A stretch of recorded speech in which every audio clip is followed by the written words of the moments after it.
finishes off in style. A magnificent strike into the crowd. India lift the World Cup after 28 years. तुम्हाला माहिती आहे वानखेडे स्टेडियमचा जन्म हा एका मराठी माणसाच्या अपमानातून झाला आहे.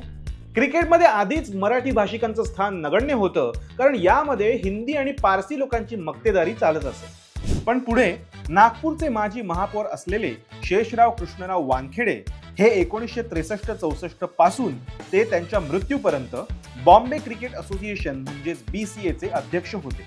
बॉम्बे क्रिकेट असोसिएशनचा क्रिकेट क्लब ऑफ इंडिया सोबत चर्चगेट येथील ब्रेबॉर्न स्टेडियमच्या महसुलावरून नेहमीच वाद होत असे. माजी आमदार असलेल्या वानखेडेंना महाराष्ट्रातील आमदारांचा एक क्रिकेट सामना ब्रेबॉर्न स्टेडियमवर आयोजित करायचा होता. याबद्दल विचारल्यावर तेव्हाचे ब्रेबॉर्न स्टेडियमचे मालक आणि माजी क्रिकेटपटू विजय मर्चंट यांनी नकार दिला.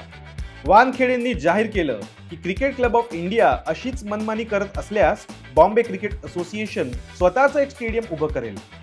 यावर विजय मर्चंट यांनी स्टेडियम बनाना तुम घाटी लोगों के बस की बात नहीं असा टोमणा मारला. याच गोष्टीमुळे वानखेडेंनी सर्व व्यवस्था करून फक्त 13 महिन्यांमध्येच ब्रेबॉर्न पासून 500 मीटर अंतरावर वानखेडे स्टेडियम उभारलं. अशा प्रकारे अपमानामधून जन्माला आलेल्या वानखेडे स्टेडियम मध्ये कित्येक राष्ट्रीय आणि आंतरराष्ट्रीय सामने खेळले गेले आहेत. 1975 मध्ये इथे पहिला सामना खेळला गेला आणि नंतर इथेच घडला भारताचा सर्वात अभिमानाचा क्षण 2011 मधला वर्ल्ड कप मधील विजय. हीच आहे वानखेडे स्टेडियमची कहाणी. तुम्हाला अजून असे मराठी माणसाच्या जिद्दीचे किस्से माहीत आहेत का? आम्हाला कॉमेंट्समध्ये नक्की सांगा. आणि अजून अशा महाराष्ट्रातील मातीच्या गोष्टींसाठी मराठी माइंडेडला फॉलो करा.